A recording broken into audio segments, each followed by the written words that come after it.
India market invest mindset আপনাদের স্বাগত। যারা চ্যানেল নতুন এসেছেন তাদের করবো প্লিজ চ্যানেলটাকে সাবস্ক্রাইব করবেন, একটা লাইক করবেন, বেল আইকনটা প্রেস করবেন, তার সাথে অল বাটনটা প্রেস করবেন, তাই নোটিফিকেশনটা কিন্তু সঙ্গে সঙ্গে আপনাদের কাছে গিয়ে পৌঁছাবে। দেখুন, অলরেডি কিন্তু আমরা একটা ভিডিও আপলোড করেছি যেখানে একটা কোম্পানি কিন্তু 1:1 বোনাস ডিক্লেয়ার করেছে এবং তার রেকর্ড ডেট সামনে চলে এসছে, এবং সেই কোম্পানিটা কিন্তু 5 বছরে 46,000% রিটার্ন দিয়েছে। তো সেই কোম্পানি নিয়ে আলোচনা করেছি। টাটা পাওয়ার্স নিয়ে কিন্তু একটা ভালো গুড নিউজ পাওয়া যাচ্ছে এবং উইপ্রোকে নিয়ে কিন্তু একটা খারাপ নিউজ পাওয়া যাচ্ছে। ডিটেলসে আলোচনা করেছি, যারা এখনও দেখেননি তারা দেখে নিতে পারেন। তার পাশাপাশি কিন্তু আগের দিন একটা মেগা আইপিও আসতে চলেছে, যেটা নিয়ে কিন্তু আমরা 24শে এপ্রিল একটা আপডেট পাবো। তো কোন কোম্পানির আইপিও এবং কোন কোন কোম্পানিগুলো লাভবান হতে পারে সেটা নিয়ে ডিটেলসে আলোচনা করেছি। যারা দেখেনি তারা প্লেলিস্ট থেকে দেখে নিতে পারেন, কারণ নোটিফিকেশান ইস্যু চলছে, যার জন্যে আমি আপনাদের আপডেটগুলো জানালাম। এখন কিন্তু একটা ফান্ডামেন্টাল স্ট্রং কোম্পানি নিয়ে আলোচনা করতে চলেছি, যেই কোম্পানিটা কিন্তু বিভিন্ন ব্রোকিং হাউস কোম্পানিটাকে অনেকবার ভাঙার চেষ্টা করেছিল কিন্তু ভাঙতে পারেনি। কোম্পানিটা স্টিল নাও কিন্তু ভালো পারফরমেন্স করছে। দেখুন, আমি সবসময় বলি যে কোম্পানি যদি বিজনেসে দম থাকে তাহলে কোম্পানির বিভিন্ন ব্রোকিং হাউস যাই বলুক না কেন, কোম্পানি কিন্তু ভালো পারফরমেন্স অবশ্যই দেবে। তো সেরকমই কোম্পানি, চলুন আমরা দেখে নিই কোম্পানি কোন কোম্পানি এবং কোন কোন ব্রোকিং হাউস কোম্পানিটাকে ভাঙার চেষ্টা করেছিল। কোম্পানিটার ফান্ডামেন্টালও আলোচনা করব ডিটেলসে। দেখুন, এটা হচ্ছে স্টাডি পারপাস হিসেবে নেবেন, এটাকে বাই রেকমেন্ডেশন নেবেন না, কারণ আমি সেবি রেজিস্টার্ড পার্সন নই। তো সেই জায়গায় দাঁড়িয়ে আমি কোনো বাই রেকমেন্ডেশন বা সেল রেকমেন্ডেশন দিই না। স্টাডি পারপাস আলোচনা করছি, যেই আলোচনাটা আপনাকে হেল্প করবে কোম্পানিটাকে বুঝতে বা জানতে। দেখুন, কেপিআইটি টেকনোলজি কোম্পানিটা যদি আমরা দেখি তাহলে দেখলে দেখা যাবে, দেখুন 1515-তে চলছে। তো আমি যদি কোম্পানিটার এক মাসের রিটার্ন দেখি তাহলে এক মাসের রিটার্ন দেখলে দেখা যাবে কোম্পানিটা অ্যাপ্রক্সিমেট 2.5%-এর উপরে চলছে। 6 মাসের রিটার্ন দেখলে দেখা যাবে কোম্পানিটা কিন্তু 6 মাসে কীরকম রিটার্ন বানিয়ে দিয়েছে, 33% রিটার্ন দিয়েছে। আমি যদি কোম্পানিটার এক বছর রিটার্ন দেখি, দেখুন এক বছর রিটার্ন দেখলে দেখা যাবে কোম্পানিটা এক বছরে কীরকম রিটার্ন বানিয়ে দিয়েছে, 89% রিটার্ন বানিয়ে দিয়েছে। আমরা যদি 5 বছর রিটার্ন দেখি তাহলে 5 বছর রিটার্ন দেখলে দেখা যাবে কোম্পানিটা কিন্তু 1294% রিটার্ন বানিয়ে দিয়েছে। ম্যাক্সিমাম রিটার্ন দেখলেও কিন্তু একই দেখা যাবে, কারণ কি কোম্পানিটা লিস্ট হয়েছে কিন্তু কততে, কোম্পানি লিস্ট হয়েছে 2019-এ 2019-এর 26শে এপ্রিল, যেটা অ্যাপ্রক্সিমেট 5 বছরই হতে চলেছে। তো কোম্পানিটা যদি আমরা রিটার্ন দেখি মিন্স কোভিডের পর থেকে, তাহলে দেখলে দেখা যাবে কোম্পানিটা কিন্তু দেখুন 3374% রিটার্ন দিয়েছে।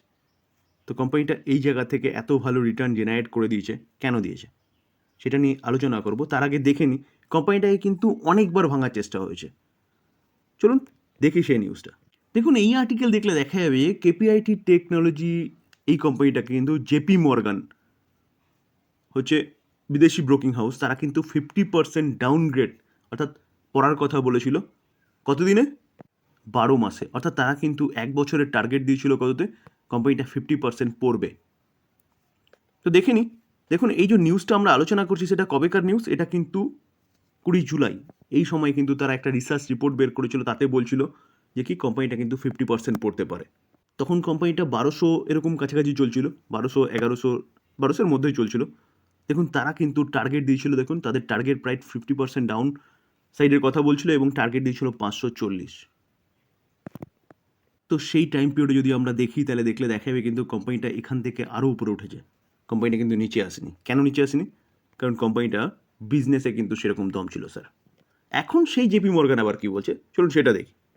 দেখুন, জেপি মর্গান এখন আবার তারা হচ্ছে আপগ্রেড করেছে রেটিংটাকে। তারা টার্গেট রিসেন্টলি দিয়েছিল কত, 1150, সেখান থেকে টার্গেট বলছে কত, 1400। মানে টার্গেটটাকে বাড়িয়েছে কে, জেপি মর্গান। ঠিক আছে, এই যে টার্গেটটা দিয়েছে তারা এক বছরের জন্য দিয়েছে, FY25-এর জন্য। তো সেই জায়গায় বুঝতে পারছেন জেপি মর্গান কিন্তু ফেলিওর হয়েছে প্রিভিয়াস টার্গেটের। এখন আবার টার্গেট দিয়েছে কত, 1150 আগে দিয়েছিল, সেখান থেকে তারা আপগ্রেড করেছে 1400 দিচ্ছে। কোম্পানি চলছে কিন্তু 1500-র ওপরে। দেখুন, এই আর্টিকেল দেখলে দেখতে পারবেন যে কোটাক সিকিউরিটিস অর্থাৎ ইন্ডিয়ান একটা ব্রোকিং হাউস, তারা কিন্তু 42% ডাউন সাইডের কথা বলছিল। ঠিক আছে, তো 42% ডাউন সাইডের কথা বলছিল। এটা কবেকার নিউজ? দেখুন, 21শে নভেম্বর 2023। তো 21শে নভেম্বর 2023-এ তারা কিন্তু 40% ডাউন সাইডের কথা বলছিল, যখন কোম্পানিটা চলছিল 1622-এর কাছাকাছি। তো সেখান থেকে কোম্পানিটা কিন্তু এর টার্গেট দিয়েছিল কত, 940। কোম্পানিটা কিন্তু এই যে টার্গেটটা দিয়েছিল ব্রোকিং হাউসটা, সেই টার্গেটটাও কিন্তু মানে ভুল প্রমাণিত করেছে। লাস্ট যদি 6 মাসের চার্ট দেখি, দেখুন 6 মাসের চার্ট দেখলে দেখা যাবে কোম্পানিটা হয়তো সেখান থেকে নিচে এসছে, যে সময় তারা টার্গেট দিয়েছিল। টার্গেট দেওয়ার পরে নিচে আসার পরে কোম্পানিটা কিন্তু ওপরে এসছে, ওপরে উঠেছে। কোম্পানিটা কিন্তু 940-এ আসেনি। তো কোম্পানিটা সেরকমই বিজনেস করে, যেখানে কিন্তু বিভিন্ন সময় কোম্পানিটাকে ভাঙার চেষ্টা হয়েছিল, কোম্পানিটা কিন্তু নিচে আসেনি স্যার। তো সেরকমই একটা কোম্পানি নিয়ে আলোচনা করতে চলেছি। চলুন আমরা দেখে নিই কোম্পানি বিজনেসটা কী করে। দেখুন কেপিআইটি টেকনোলজি যে কোম্পানিটা, সেই কোম্পানিটা কিন্তু টেকনোলজি, বুঝতেই পারছেন কোম্পানিটা টেকনোলজি বেসিস কোম্পানি। কোম্পানিটার মেন যে সার্ভিস প্রোভাইড করে না, সেই সার্ভিসটা কিন্তু অটোমোটিভ কোম্পানির ক্ষেত্রে সার্ভিস প্রোভাইড করে। কোম্পানিটা সফটওয়্যার তৈরি করে, সেই সফটওয়্যারটা কিন্তু বিভিন্ন অটো সেক্টরে যেসব কোম্পানিগুলো আছে সেই সব কোম্পানিগুলোর ক্ষেত্রে কিন্তু কাজে লাগে। কিসের জন্য? ইলেকট্রিক ভেহিকেলসের হচ্ছে সফটওয়্যার প্রোভাইড করে বলতে পারেন। কোম্পানিটা যদি আমরা দেখি তাহলে দেখলে দেখা যাবে কোম্পানিটা তো ভারতের মধ্যে তো অবশ্যই ভারতীয় কোম্পানি, যেখানে হেডকোয়ার্টার বলছে পুনেতে। তার পাশাপাশি কোম্পানিটার এক্সপোজার কিন্তু ইউরোপে রয়েছে, ইউএসএ, জাপানে রয়েছে, চায়নায় রয়েছে। তো কোম্পানিটা বলতে গেলে বলা যেতে পারে কিন্তু ওয়ার্ল্ড বেসিস কোম্পানিটা বিজনেস করে। দেখুন আমরা যদি ইন্ডাস্ট্রি দেখি তাহলে অটোমোটিভ, আমি যদি কোম্পানিটার এরিয়া দেখি তাহলে কোম্পানিটার এরিয়া কিন্তু ওয়ার্ল্ড ওয়াইজ, অর্থাৎ কোম্পানিটার মেন বিজনেস হচ্ছে কিন্তু ওয়ার্ল্ড ওয়াইজ। এবং দেখুন আমরা যদি সার্ভিস দেখি তাহলে প্রোডাক্ট ইঞ্জিনিয়ারিং সফটওয়্যার বেসিস, ঠিক আছে। তো স্যার আমরা যে কোম্পানির বিজনেস দেখলাম না, বিজনেসে কিন্তু দম আছে, আরও এখন কেন বেশি দম আছে, কারণ এখন কিন্তু ইলেকট্রিক ভেহিকেলসের জাস্ট শুরু। তো কোম্পানিটা যেই জিনিসটা তৈরি করে অর্থাৎ সফটওয়্যার, যেটা হচ্ছে ইলেকট্রিক ভেহিকেলসে কাজে লাগবে, সেই সফটওয়্যার কিন্তু ডিমান্ড আছে, ভবিষ্যতে আরও থাকবে। কেন কি, জাস্ট শুরু কিন্তু এখন ইলেকট্রিক ভেহিকেলসে। তো এই কোম্পানিটা কিন্তু সেই বিজনেস করে, অর্থাৎ বিজনেস কিন্তু ওয়েল অ্যান্ড গুড। চলুন আমরা কোম্পানিটার ফান্ডামেন্টালটা একটু দেখে নিই। আমরা যদি কোম্পানিটার রিজার্ভ দেখি, দেখুন দেখলে দেখা যাবে কত, 654, 654টা 755, 779, 779টা 948, 1113। তো কোম্পানি কিন্তু কন্টিনিউয়াসলি তার যে রিজার্ভ সেটা কিন্তু বাড়িয়ে যাচ্ছে।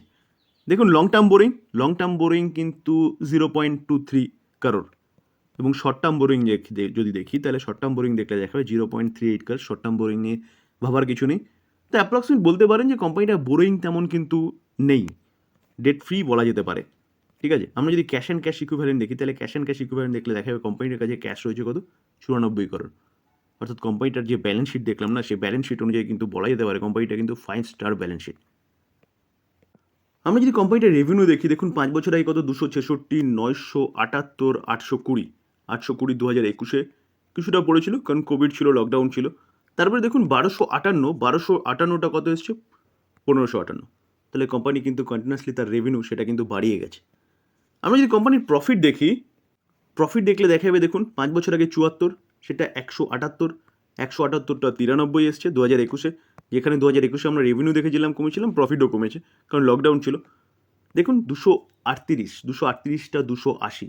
কোম্পানি যেরকম কোম্পানির রেভিনিউ বাড়াচ্ছে, সেরকম কিন্তু কোম্পানির প্রফিটও বাড়ছে কন্টিনিউয়াসলি। আমরা যদি শেয়ার হোল্ডিং প্যাটার্ন দেখি তাহলে ডিসেম্বর 2023 প্রোমোটার কত, 39.5% স্টেক হোল্ড করছে, এফআইএস 26.5% স্টেক হোল্ড করছে, ডিআইএস কত, 11.6% স্টেক হোল্ড করছে, এবং পাবলিক কতটা আছে, 21.3, আদার্স 1.1%। তো অ্যাপ্রক্সিমেট বলতে পারেন এফআইএস, ডিআইএস এবং প্রোমোটার কতটা স্টেক হোল্ড করছে, এফআইএস, ডিআইএস এবং প্রোমোটার কিন্তু কতটা, 77% স্টেক হোল্ড করছে। আমরা যদি ইনস্টিটিউশন ইনভেস্টর দেখি, দেখুন ইনস্টিটিউশন ইনভেস্টর দেখলে দেখা যাবে কোম্পানিটা কিন্তু মিউচুয়াল ফান্ড 7.86% স্টেক হোল্ড করছে, 28টা মিউচুয়াল ফান্ড রয়েছে, যেখানে এইচএসবিসি 1.72% স্টেক হোল্ড করছে, নিপন 1.65% স্টেক হোল্ড করছে। ফরেন পোর্টফোলিও ইনভেস্টর কিন্তু ভরে ভরে রয়েছে, 25.33% স্টেক হোল্ড করছে, যেখানে 361টা ফরেন পোর্টফোলিও ইনভেস্টর রয়েছে। দেখুন ইন্স্যুরেন্স কোম্পানিকে দেখলেও দেখা যাবে কিন্তু ইন্স্যুরেন্স কোম্পানিও কিন্তু এখানে রয়েছে কতটা, 1.61%, 9টা ইন্স্যুরেন্স কোম্পানি রয়েছে। আইসিআইসিআই পোটেনশিয়াল 1.12% স্টেক হোল্ড করছে, এবং ম্যারাথন ফান্ড 1.48% স্টেক হোল্ড করছে। তো কেন হোল্ড করছে? কোম্পানিটার বিজনেসে দম আছে, কোম্পানিটা বিজনেস ভালো করছে, যার জন্য কোম্পানিটা অনেকবার ভাঙার চেষ্টা হচ্ছে, তাও কিন্তু কোম্পানিটাকে ভাঙতে পারেনি। কোম্পানিটা কেন ভাঙতে পারেনি? কোম্পানিটার বিজনেসের জন্য। আমরা যদি কোম্পানিটার মার্কেট ক্যাপ দেখি, দেখুন 41,000 কোম্পানিটার মার্কেট ক্যাপ। কোম্পানিটার পি রেশিও দেখলে দেখা যাবে 76.7% রয়েছে, ওকে। রিটার্ন অন ইকুইটি এবং রিটার্ন অন ক্যাপিটাল এমপ্লয় দুটোই কিন্তু যথেষ্ট ভালো রয়েছে। কোম্পানির ফেস ভ্যালু 10 আছে, মানে কোম্পানি কিন্তু পরবর্তীকালে স্প্লিটও দিতে পারে। দেখুন কোম্পানি এখনও 5 বছর কমপ্লিট হয়নি, কারণ এই 26শে এপ্রিল আসলে কোম্পানির 5 বছর কমপ্লিট হবে। তো 3 বছরের ডেটা অনুযায়ী কিন্তু সেলস গ্রোথ 16%, সেটা 52% বাড়ছে। প্রফিট গ্রোথ কিন্তু 5 বছরে দেখলে দেখা যাবে 327 ছিল, 3 বছরে 35, কারেন্ট ইয়ারে কিন্তু 54। প্রফিট গ্রোথও কিন্তু ঠিকঠাক আছে। স্টক সিএজিআর গ্রোথ যদি দেখি তাহলে স্টক সিএজিআর গ্রোথও কিন্তু দেখুন 3 বছরে 98%, কারেন্ট ইয়ারে 90%।